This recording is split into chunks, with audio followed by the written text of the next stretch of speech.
गुलशन नारा जी, यहाँ के DC Shyamveer ji, SSP Nikhil ji, Bharat scout and guides के state joint secretary SM Safi sahab, नौजवान साथियों, मुझे बताया गया कि 11 साल बाद इस स्तर का आयोजन पिछले साल से शुरू हुआ है। भारत स्काउट्स एंड गाइड्स के स्टेट लेवल कैंप में आप सबके बीच उपस्थित होकर मुझे अत्यंत प्रसन्नता हो रही है।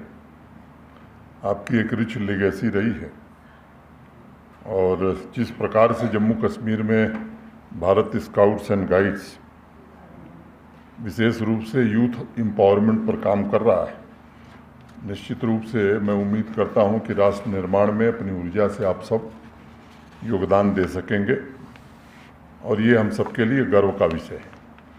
अभी मेरे पूर्व के वक्ताओं ने कुछ बातें कही हैं। मुझे याद है जब मैं आया था तो भारत स्काउट्स एंड गाइड्स का बजट दुगना कर दिया था। दिक्कत यह है कि जब ऐसे कार्यक्रम होते हैं तभी आप लोग विषय उठाते हैं। आपके पास भी इतना टाइम नहीं होता कि मेरे कार्यालय आकर बता सकें कि ये काम करने की ज़रूरत है। तो मेरी अपेक्षा होगी कि अगर ये काम करेंगे तो त्वरित गति से उस पर फैसले लिए जा सकेंगे। लेकिन मुझे प्रसन्नता है कि जम्मू कश्मीर में लगातार भारत स्काउट्स एंड गाइड्स के प्रतिनिधियों ने तथा यहाँ के युवाओं ने अनेक सराहनीय काम किया है और मैं भी उनसे मिलता रहा हूँ। आप सबके डिसिप्लिन, जोश, ऊर्जा और साहस की मैं सराहना करता हूँ। साहिल के सुकून से किसे इनकार है, लेकिन तूफान से लड़ने में मज़ा और ही कुछ है। यही भावना है और ये भावना मैंने सभी स्काउट्स एंड गाइड्स में देखी है। आज के सांस्कृतिक कार्यक्रम की प्रस्तुतियों ने तथा कैंप की रिपोर्ट जो अभी एक नौजवान ने प्रस्तुत की और बड़े आत्मविश्वास से प्रस्तुत की, मैं कह सकता हूं कि जम्मू कश्मीर तथा देश के भविष्य की बागडोर देश के नौजवानों के हाथों सुरक्षित है। ये भी सच है कि जम्मू कश्मीर की 65% आबादी युवा है और इस यूनियन टेरिटरी के पास संस्कृति, अध्यात्म की महान विरासत पूर्वज से रही है। इस विरासत से ज्ञान, अनुसंधान, इन्वेंशन तथा सामाजिक और आर्थिक विकास की व्यवस्था को विकसित करने की जिम्मेदारी हम सब पर आती है।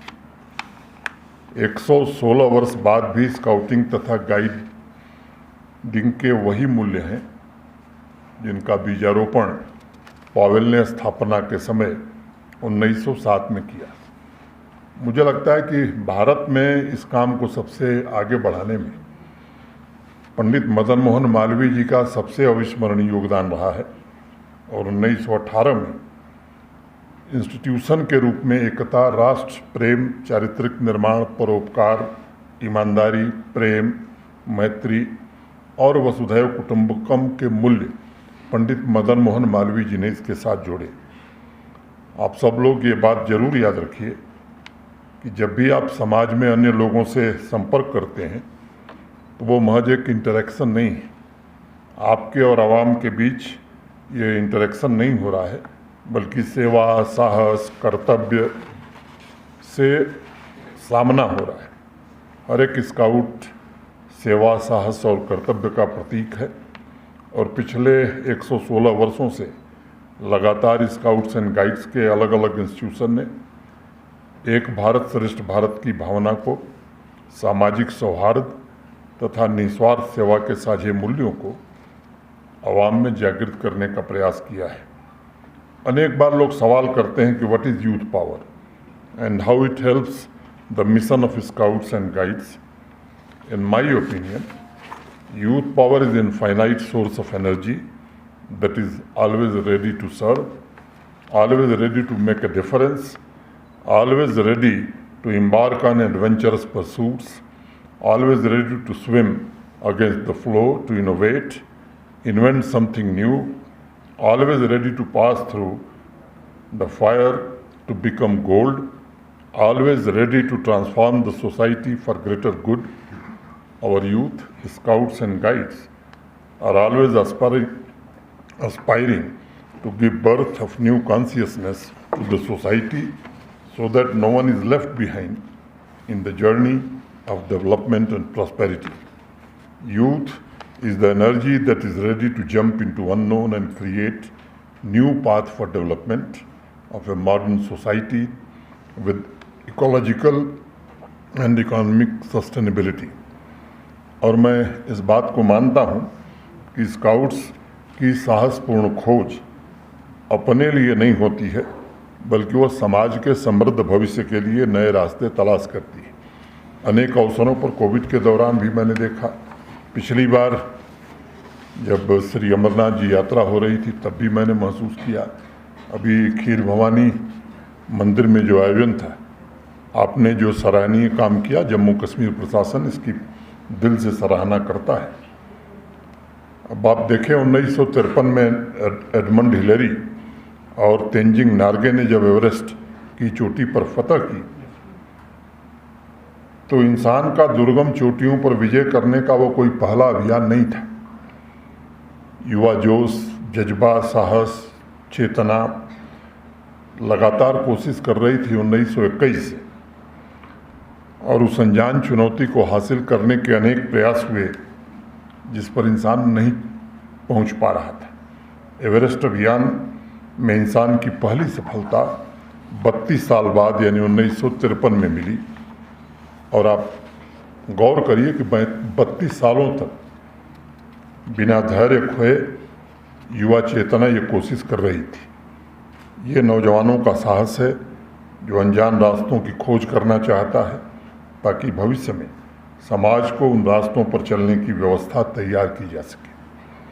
और इस तरह के कैंप आपको अवसर देता है, आपके अंदर की क्षमता आप महसूस कर सकें, आपके अंदर जो टैलेंट है, हिडन ट्रेजर जो है, उसकी आप खोज कर सकें, नए स्किल डेवलप कर सकें, ताकि यूथ पावर जम्मू कश्मीर को ट्रांसफॉर्म करने में अपना योगदान दे सके।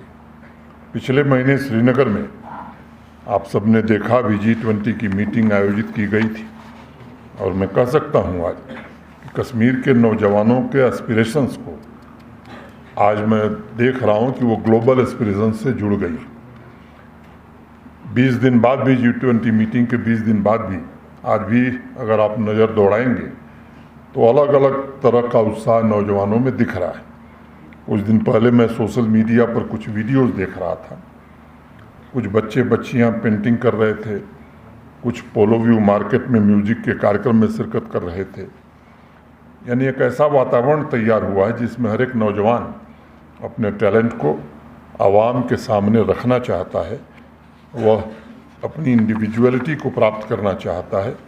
इस मॉडर्न और विकसित वातावरण को तैयार करने के लिए मैं भारत के सम्माननीय प्रधानमंत्री श्रीमान नरेंद्र मोदी जी के मार्गदर्शन में पिछले 4 वर्षों में अनवरत जो प्रयास किए गए हैं, मुख्य कारक मानता हूँ।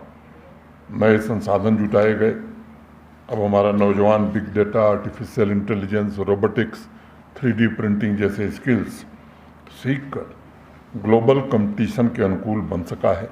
अभी सिविल सर्विसेज की जो परीक्षाएं हुई उसमें भी देखिए तो जम्मू कश्मीर की परफॉर्मेंस पहले की तुलना में काफ़ी बेहतर हुई। मोटे तौर पर 16-17 नौजवान अब जम्मू कश्मीर से इस वर्ष सिविल सर्विसेज की परीक्षा में आए। हर नेक्स्ट डे नया स्टार्टअप जम्मू कश्मीर में आ रहा है, और अनेक नौजवान अब अपना खुद का ऐसा काम कर रहे हैं जहां लोगों को रोज़गार मिल रहा है।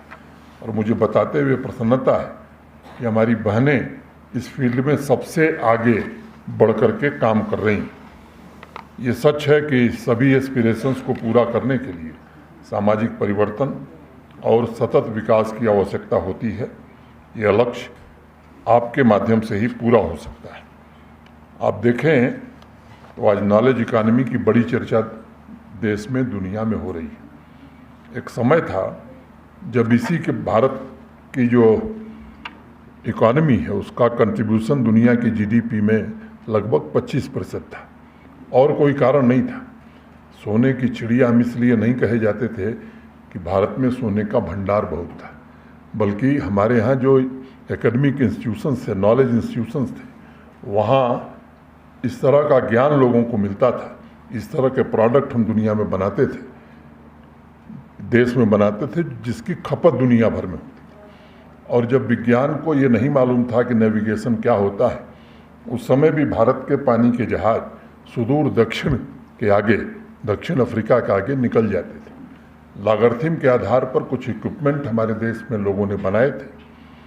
और आप में से मैं ख़ास तौर से बच्चों से कहना चाहता, सर आइजैक न्यूटन का नाम आपने सुना होगा। ब्रिटिश पार्लियामेंट में जिस दिन वो भाषण दे रहे हैं कि विज्ञान ने अभी वहाँ तक प्रगति नहीं की है कि ये पानी के जहाज नेविगेशन कर सकें, समुद्र में जा सकें, उस समय हमारे देश ने क्षमता विकसित की थी। कैटरेक्ट सर्जरी के जो इक्विपमेंट हमारे देश में बनते थे, दुनिया के किसी देश में नहीं बनते थे। और आपको मैं घटना बताना चाहता हूँ इतिहास की। सिकंदर का नाम आप में से अनेक लोगों ने सुना होगा। इसी सिंधु नदी के किनारे मगध सम्राट से जब युद्ध हुआ, तो सिकंदर ने अपने कुछ गुप्तचर जासूस भेजे थे। गुप्तचर आए, पता किया और जा करके उनको बताते हैं सिकंदर को कि वहाँ मगध की सेना इतनी तैयारी में है कि उनसे युद्ध करना बड़ा मुश्किल है। भारी संख्या में लोग नौजवान तलवार लेके खड़े हैं, घोड़े और हाथियों पर भी सैनिक खड़े हैं। सिकंदर वापस लौट जाता है और तब उसकी भेंट होती है पोरस से, पुरुराज से। और पुरुराज माने पोरस और सिकंदर की दोस्ती का जो सबसे बड़ा राज है, पोरस ने सिकंदर को वो स्टील दिया जिससे तलवार दुनिया की सबसे अच्छी तलवार बनती थी। किन्हीं कारणों से हम उससे बाहर निकल गए, गुलामी के कारण या जिन कारणों से मैं नहीं जानता, उस पर समय में नहीं जाया करता हूँ। मैं समझता हूँ कि अब वो समय भारत का आ गया है। पूरी दुनिया भारत को और भारतीयों को पहचानने लगी है। जिस देश के कभी हम गुलाम थे, अब उस देश को पीछे छोड़ के दुनिया की 5वीं बड़ी अर्थव्यवस्था हम बन गए। विकसित भारत बनाने का जो सपना है आने वाले 25 वर्षों, उस सपने को पूरा करने में पता नहीं इसमें से कितने लोग रहेंगे कि नहीं रहेंगे। उन सपनों को आपको पूरा करना है और इसलिए मैं आप सबकी सराहना करता हूं। और राहत कार्य हो या समाज सेवा के काम हो, आपने बढ़ चढ़ करके हिस्सा लिया है। और अभी नौजवान ने बताया कि पिछली बार मैंने जम्मू में कहा था कि नशा मुक्ति में आप सब जुड़े। मुझे खुशी है कि आपने अभियान शुरू किया है। नशा मुक्त पंचायत अभियान भी जम्मू कश्मीर प्रशासन शुरू कर रहा है। कुछ जनपदों में जिला प्रशासन ने मिल करके इस काम को आगे बढ़ाया है। मैं आप सबसे अपेक्षा रखूँगा, जहाँ यूथ क्लब के लोग इससे साथ जुड़े, वहीं विभिन्न जिलों के स्काउट एंड गाइड के जो हमारे साथी हैं वो भी इससे जुड़े। ये काम अगर हम कर सके तो मैं मानता हूँ कि जम्मू कश्मीर की एक बड़ी सेवा हम कर सकेंगे, क्योंकि साजिश के तहत हमारी युवा पीढ़ी को बर्बाद करने का एक नया खेल खेला जा रहा है। और आज जम्मू कश्मीर के हर एक युवा के मन में आवाम की तरक्की की प्रबल इच्छा है। आपका संकल्प साकार हो, इसके लिए संसाधन की कमी नहीं होगी, वो ज़रूर मुहैया कराया जाएगा। कई बातें कही है, सब पर मैं कमेंट दूँ, कोई ज़रूरी नहीं है।